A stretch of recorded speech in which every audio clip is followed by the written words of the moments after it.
Hello PCS friends, welcome to my channel. അപ്പോൾ ഇന്ന് ഒരു ചെറിയ കാര്യം, അതായത് ഈ ബുക്ക് ഞാൻ പഠിക്കാനായിട്ട് സ്റ്റാർട്ട് ചെയ്തിട്ടുണ്ട്.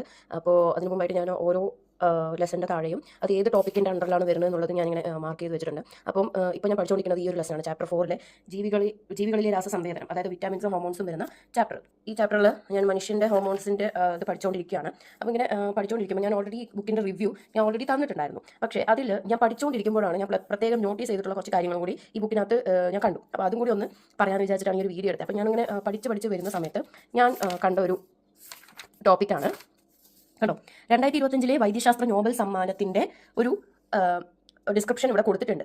അപ്പം ഇവിടെ എന്താണെന്ന് പറഞ്ഞു കഴിഞ്ഞാൽ അത് എന്തിനുള്ളതായിരുന്നു? ഒരു റെഗുലേറ്ററി ടി കോശങ്ങളെ കണ്ടെത്തിയതിൻ്റെ പേരിലാണ് ആ ഒരു നോബൽ സമ്മാനം ലഭിച്ചത് 2025. സോ ഈ ടി കോശങ്ങൾ എന്നൊക്കെ പറയുമ്പോൾ അത് ഹോർമോൺസിൻ്റെ ഭാഗത്തിൽ വരുന്ന ഒരു ടോപ്പിക്കാണ് അല്ലേ. അപ്പോൾ അവരെന്താ ചെയ്തത്? ഈ 10ാം ക്ലാസ്സിൻ്റെ ഹോർമോൺസിൻ്റെ ലെസൺ വരുന്നതിൻ്റെ ഇടയിൽ ഹോർമോൺസിനെ കുറിച്ച്, ഓരോ ഹോർമോൺസിനെ കുറിച്ചും ഈ ബുക്കിനകത്തുണ്ട്. അപ്പോൾ ഈ ലെസനകത്തുണ്ട്. ആ ഹോർമോൺസിൻ്റെ ഇടയിൽ ആ പുതിയൊരു ഹോർമോണുമായി റിലേറ്റഡ് ആയിട്ടുള്ള ഒരു കണ്ടുപിടുത്തം അത് ഇതിനകത്ത് ഇൻക്ലൂഡ് ചെയ്തിട്ടുണ്ട്. ഈ ഒരു സമ്മാനം ആർക്കൊക്കെയാണ് ലഭിച്ചത്, എന്താണ് അവർ കണ്ടുപിടിച്ചത്, അതിൻ്റെ യൂസ് എന്താണ്, അത് ഫ്യൂച്ചറിൽ അങ്ങനെയാണ് ഇവിടെ കൊടുത്തിരിക്കുന്നത്. അപ്പോൾ എനിക്കതൊരു കുറച്ചും കൂടി നല്ല എളുപ്പമായിട്ട് തോന്നി. ഇത് ഞാൻ ഡീറ്റെയിൽ ആയിട്ട് ഇങ്ങനെ പഠിക്കാൻ തുടങ്ങുമ്പോഴാണ് ഞാനിത് കാണുന്നത്. ഇതല്ലാതെ പ്രീവിയസ് ക്വസ്റ്റ്യൻസിൻ്റെ കുറച്ച് കളക്ഷൻ ഓഫ് ക്വസ്റ്റ്യൻസ് ഇവരിവിടെ ഉൾപ്പെടുത്തിയിട്ടുണ്ട്. അതായത് 2025 അസിസ്റ്റന്റ് സെയിൽസ്മാൻ എക്സാമിന് വന്ന ഒരു ഫിസിക്സുമായിട്ട് റിലേറ്റഡ് ആയിട്ടുള്ള ചോദ്യങ്ങളാണ് ഇവിടെ കൊടുത്തിരിക്കുന്നത്. അതുപോലെ തന്നെ അങ്ങനെ LDCക്ക് വന്നത്, അങ്ങനെ പല തരത്തിൽ എക്സാമിൽ വന്ന ചോദ്യങ്ങൾ ഇവിടെ അവർ കൊടുത്തിട്ടുണ്ട് കണ്ടോ.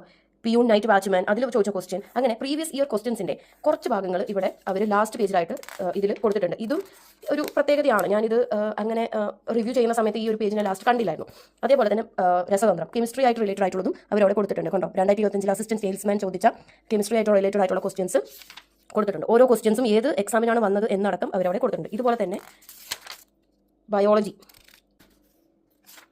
ഇതുപോലെ ജീവശാസ്ത്രത്തിൻ്റെയും ക്വസ്റ്റ്യൻസ് ഇവിടെ കൊടുത്തിട്ടുണ്ട്. അപ്പം ഇത്രയും കാര്യങ്ങളാണ് ഞാനിപ്പം ഈ ഒരു ബുക്കിൽ റിവ്യൂവിൻ്റെ ഇടയിൽ പറയാതെ വിട്ടുപോയ കുറച്ച് കാര്യങ്ങൾ.